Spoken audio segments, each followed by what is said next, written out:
In today's video, we're going to learn about typecasting, a very important concept when you're working with different kinds of data in Java.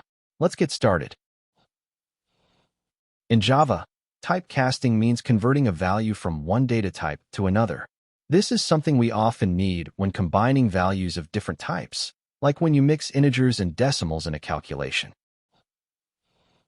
There are two main types of casting: implicit casting, which is automatic and safe, and explicit casting, which you write manually, and it may lose data. We'll explore both types in the next slides with examples. Now let's talk about implicit casting, also known as widening conversion. This happens when Java automatically converts a value from a smaller type to a larger one. Why does this work? Because there's no risk of losing data when you're moving to a type that can hold more information.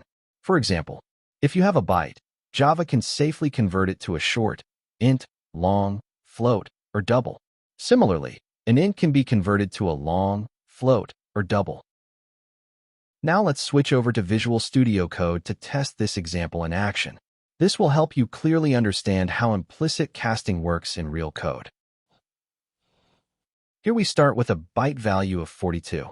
That value is automatically converted step by step to int, long, float, and finally double. We don't write any casting code. Java handles all of it behind the scenes. This is called widening, and it's completely safe because no data is lost along the way. You can now run this example, and you'll see the output printed exactly as expected. Each value is automatically converted to a larger type, and the printed results will confirm that the casting works correctly.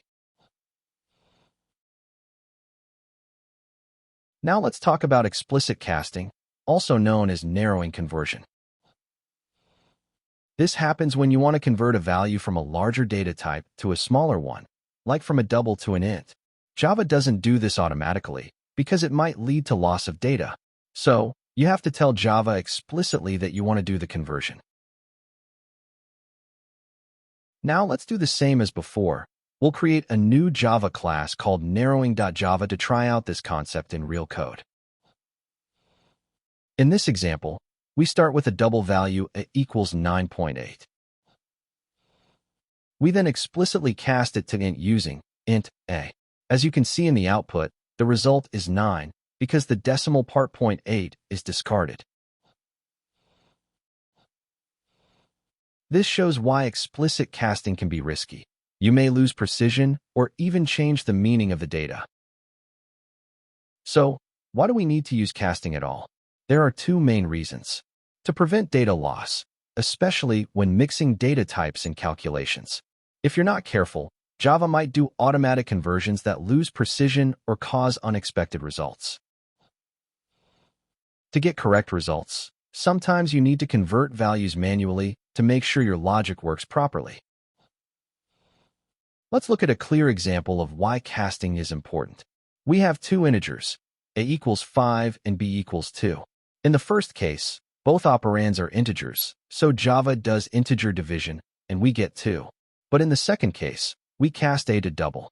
This forces floating point division, and the result is 2.5, which is what we expect. Hope this was helpful. Don't forget to like, subscribe, and check the description below for links, documentation, and source code.